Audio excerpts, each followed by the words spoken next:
Pernahkah kamu memulai hari dengan niat yang jelas untuk menyelesaikan sebuah tugas penting? Namun, pada penghujung hari, tugas itu masih belum tersentuh. Kamu merasa sibuk sepanjang hari, tetapi tidak ada kemajuan nyata.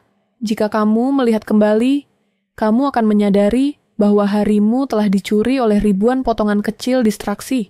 Satu notifikasi media sosial di sini, satu email yang tidak penting di sana, percakapan singkat di ruang istirahat, atau godaan untuk membaca berita terbaru. Masing-masing distraksi ini tampak sepele dan tidak berbahaya. Hanya butuh 1 menit, pikirmu.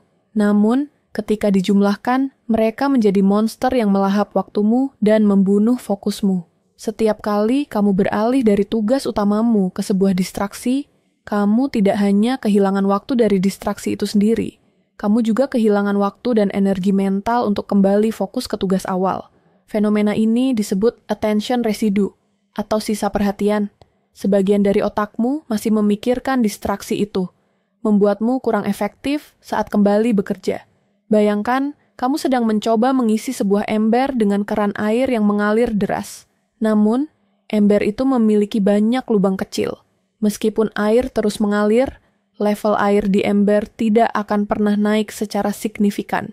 Distraksi adalah lubang-lubang kecil yang membocorkan sumber daya perhatianmu yang paling berharga. Untuk mencapai hasil yang luar biasa, kamu harus belajar untuk menjadi penjaga gerbang perhatianmu yang kejam. Kamu harus berani mengatakan tidak.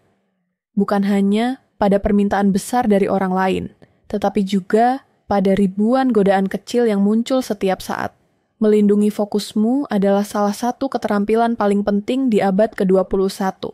Ciptakan lingkungan kerja yang minim distraksi. Saat mengerjakan tugas penting, matikan notifikasi di ponsel dan komputermu. Gunakan aplikasi pemblokir situs web jika perlu. Sediakan waktu khusus dalam sehari untuk memeriksa email dan media sosial, alih-alih membiarkannya menyela pekerjaanmu secara acak. Latihlah kemampuanmu untuk menoleransi kebosanan. Seringkali kita beralih ke distraksi karena kita merasa tidak nyaman dengan keheningan atau kesulitan dari tugas yang sedang kita kerjakan. Alih-alih langsung meraih ponselmu, coba ambil napas dalam-dalam dan kembalikan perhatianmu pada tugas itu. Otot fokusmu akan semakin kuat setiap kali kamu berhasil menolak godaan. Ingatlah, setiap kali kamu mengatakan ya pada sebuah distraksi, kamu secara implisit mengatakan tidak pada tujuanmu. Setiap kali kamu memilih untuk melindungi fokusmu, kamu memberikan suara untuk versi dirimu yang terbaik. Jadilah arsitek harimu, bukan korban dari agenda orang lain atau algoritma. Katakan tidak pada hal-hal kecil, agar kamu bisa mengatakan ya pada hal-hal besar.